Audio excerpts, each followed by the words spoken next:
Everyone, मैं assistant professor Radha Tiwari GS college of commerce Wardha के e learning platform पे आप सभी का स्वागत करती हूँ। दोस्तों, पिछले वीडियो में हमने सॉफ्ट स्किल और हार्ड स्किल के संदर्भ में जानकारी अर्जित की है। तो अब स्किल क्या है, उसके दो प्रकार हम जानते हैं। उन प्रकारों में कौन कौन सी गुणवत्ताएं या विशेषताएं आपके पास होना चाहिए, ये हमने देख लिया है। तो इसके बाद हम आगे पढ़ेंगे कि कौशल विकास की जरूरत क्यों है या इसकी आवश्यकता क्या है, मतलब नीड फॉर स्किल डेवलपमेंट। ये जो आपके सिलेबस में एक अत्यावश्यक पोर्शन दिया हुआ है, इसका आज हम यहाँ पे अध्ययन करने वाले हैं। तो अगर हम देखें तो कौशल विकास की जरूरत क्यों मानी जा रही है, तो कोई भी जो नियोक्ता है,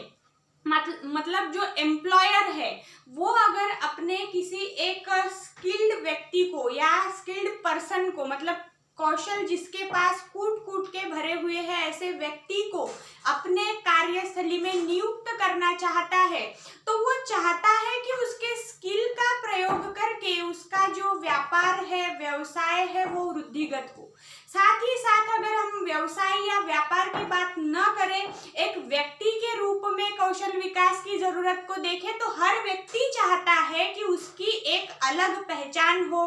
वो जहां जाए वहां उसकी प्रशंसा होती रहे और हर जगह या हर काम में वो सफलता हासिल करता रहे या सफल होता रहे। तो ये जो एक व्यक्तिशाह या व्यक्ति के रूप में अपनी एक डिमांड खुद से होती है कि मैं हमेशा हर जगह अच्छा बनूं, अच्छा काम करूं, मेरी प्रशंसा होती रहे, तो इसके लिए भी हमें अपने कौशल को हर दिन, जैसे हम हमारे मोबाइल के ऐप कुछ समय के बाद अपडेट करते रहते हैं, उसको फिर से रिन्यू करते रहते हैं, वैसे ही हमें हमारे कौशल्यों को या हमारे स्किल्स को अपडेट करने की ज़रूरत होती है, उन्हें एक बार फिर से ब्रशअप करने की ज़रूरत होती है। तो अब कौशल विकास हमने नियोक्ता के दृष्टिकोण से या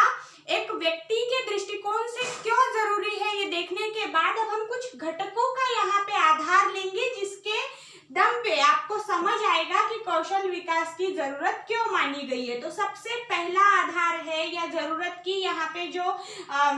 हम जिसको बोलेंगे कि टर्म बताई है, वो है कि बेरोजगारों को रोजगार के अवसर प्रदान करने के लिए या होने के लिए कौशल विकास की बेहद जरूरत मानी गई है। तो अब हम देखते हैं कि हमारे भारत में कई ऐसी क्षेत्र है जहां पर उस क्षेत्र का नॉलेज रखने वाले व्यक्ति अपनी डिग्रियां होने के बावजूद, अपने हाथ में डिग्री होने के बावजूद बेरोजगार बैठे हुए हैं, वो अनएम्प्लॉयमेंट का शिकार हो चुके हैं। तो ऐसे परिस्थिति में उनके पास डिग्री है, लेकिन उस डिग्री का जो उन्होंने नॉलेज लिया है, मान के चलिए सॉफ्टवेयर इंजीनियर है, तो उसके पास डिग्री है पर कंपनियां उसको जॉब नहीं प्रोवाइड कर रही, पर उसके पास अगर सचमुच उसने सॉफ्टवेयर इंजीनियरिंग शिद्दत से की है और उस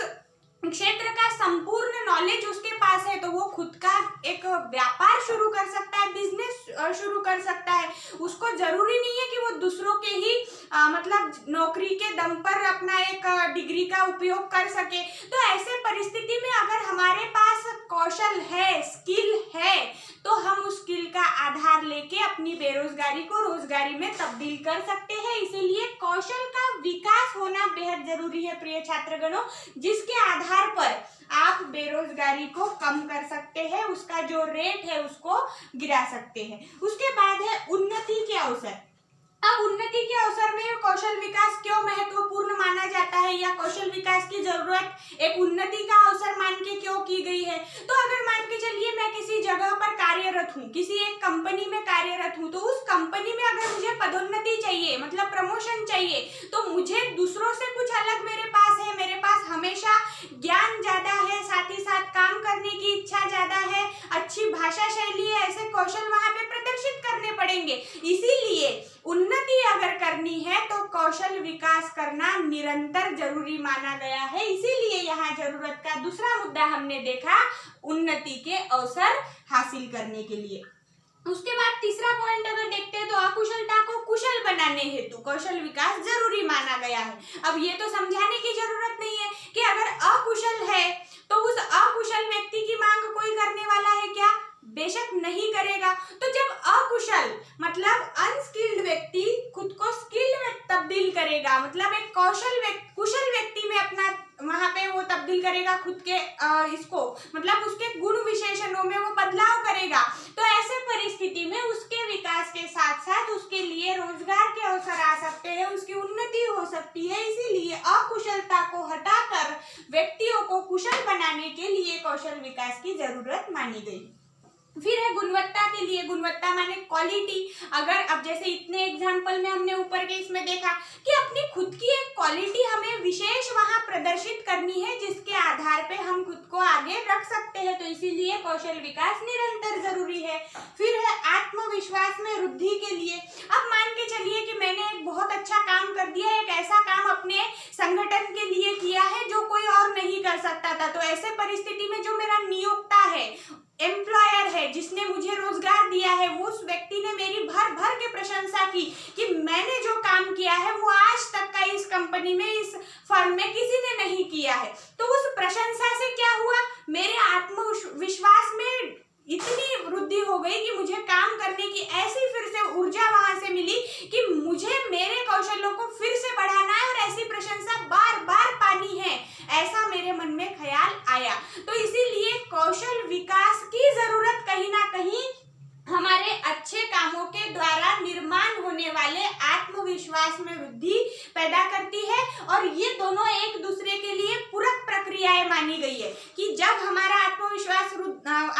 में वृद्धि कब होगी, जब हमारी तारीफ होगी, हमें कहीं से प्रेरणा मिलेगी, काम हमारा अच्छा होता रहेगा, और अगर ये सब चीजें अच्छे से चल रही है तो वहीं दूसरी ओर वो व्यक्ति अपने कौशल में विकास निरंतर करता ही रहेगा। उसके बाद है अपव्यय में कमी। अपव्यय मतलब गलत जगह पर ज्यादा पैसों को जब हम खर्च करते हैं, मतलब जहां मुझे 20 रुपए खर्चा करने चाहिए थे वहां मेरे अकुशल होने के कारण अगर 25 रुपए खर्च हो रहे हैं तो वहां पैसों का अपव्यय हो रहा है। जो काम 2 घंटे में होना चाहिए था बट मैं अकुशल हूँ, मैं उस काम करने को सक्षम नहीं हूँ, इसीलिए 2 घंटे का काम मैं 4 घंटे में कर रही हूँ, तो वहां पर समय का अपव्यय होता है। मतलब अपव्यय के भी अलग अलग प्रकार है, पैसों का अपव्यय हो सकता है, श्रम का अपव्यय हो सकता है, समय का अपव्यय हो सकता है। तो ऐसे जो अपव्यय होते हैं,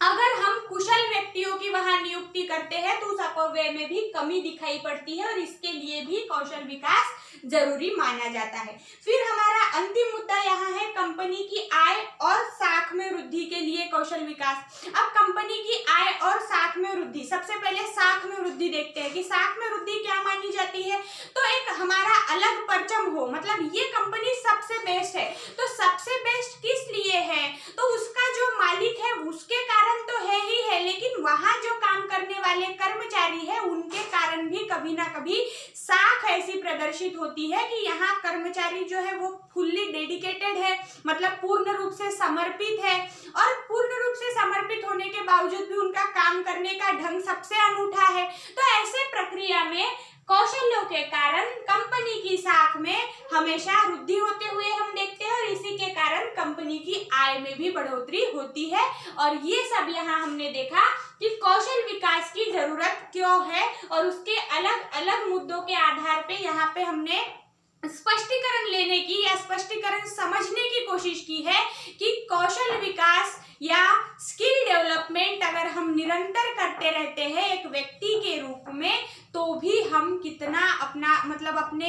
एक लाइफस्टाइल को बदल सकते हैं, अपना एक रहने का जो एक रंग ढंग है उसमें बदलाव कर सकते हैं, हमारे पास पैसों की मतलब जो आवक है वो बढ़ सकती है। इन सब के पीछे केवल और केवल जो एक चीज कार्यरत है वो है कौशल विकास। तो आशा है आपको ये समझ आया होगा। नेक्स्ट वीडियो में फर्स्ट यूनिट का जो आधा एक मतलब एक थोड़ा सा पोर्शन बाकी है उसके साथ में आपको मिलूंगी। तब तक के लिए शुक्रिया।